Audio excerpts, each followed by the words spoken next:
Третья вещь, мы говорили о долгах. Это все одно за другим.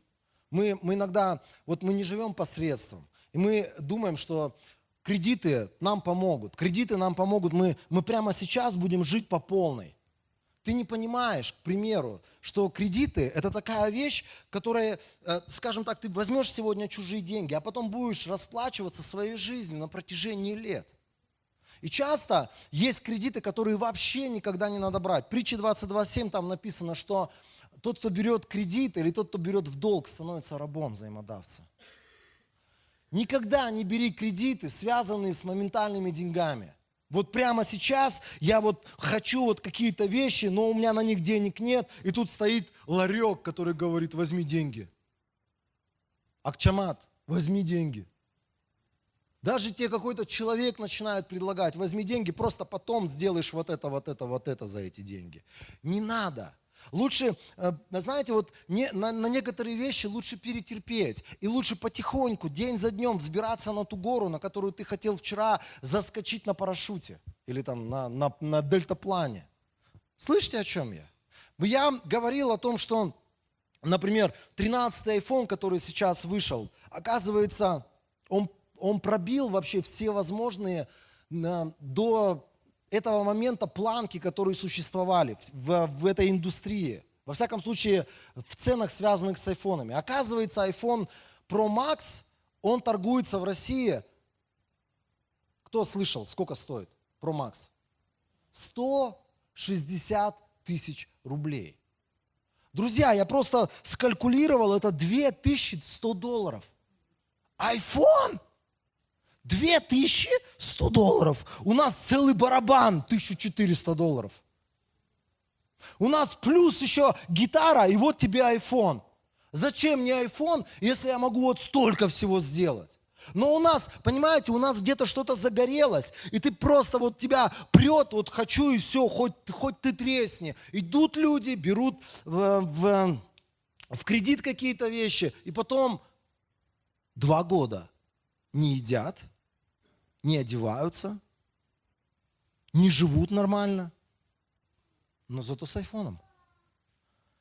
Если вы читали у нас под видосом, под нашим, который мы опубликовали, одна сестра написала, она из Каракола, она работает кредитным специалистом в банке. Она говорит, приходят ребята, зарабатывают, что там 20 с копейками денег, и берут кредит на iPhone. И потом 2 года из этих 20 с чем-то денег платят 12 тысяч ежемесячно. Это действительность сегодняшняя. Люди хотят моментально какие-то вещи. Вспоминайте Дениса, который вам столько раз говорил, всегда говорил: мало, помалу. От 7 к 8, от 8 к 10, от 10 дальше. Те, кто понимает, да, о чем я говорю. От Xiaomi к Xiaomi. Просто там тоже от 5 к 8, от 8 к 9. Потихонечку, мало-помалу. Это неплохо иметь что-то хорошее в нашей жизни. Но начинай с чего-то малого. Начинай как верный слуга. Ты верен в малом, Бог тебя в большем благословит. Слава Богу, у нас, знаете, у нас ребята ездят на машинах. Я за то, чтобы у нас вот эта парковка здесь, вот здесь и вообще везде, где только можно, была заставлена машинами. Но не надо нам кредитных тачек.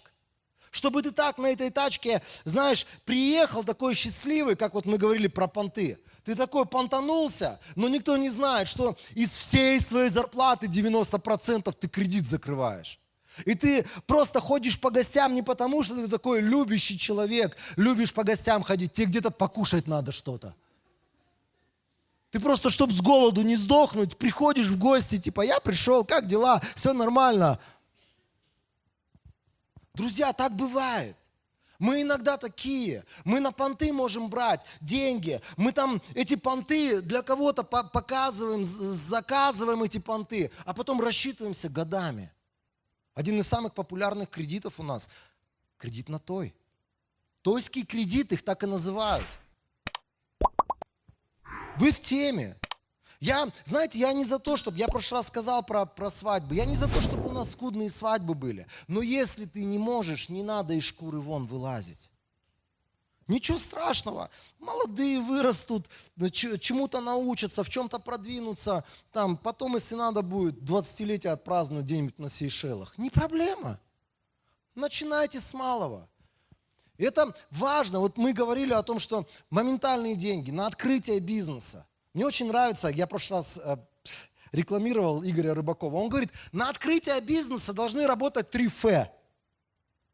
Fools, Friends и Family. Вот оттуда бери деньги. От умных fools. От друзей и семьи.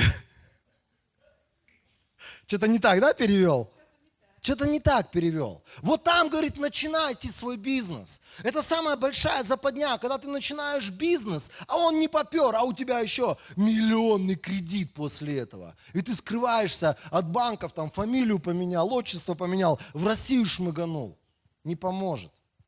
На закрытие кредитов многие мы думаем, я сейчас вот этот кредит закрою, возьму вон тот кредит. И вот так вот, как снежный ком, один кредит на другой. Одна кредитная карточка на другую, да, Даня, в теме, как американцы некоторые живут. Одну кредитную карту, бежим в другой банк, открываем другую кредитную карту, чтобы закрыть старый кредит. И в иностранной валюте. Это мы говорили о том, что никогда не надо брать таких долгов. Не надо никогда брать таких кредитов. Иностранная валюта, кто бы сказал, например, 5 лет назад, что евро будет стоить 100 сомов. Ты бы тому, наверное, так в глаз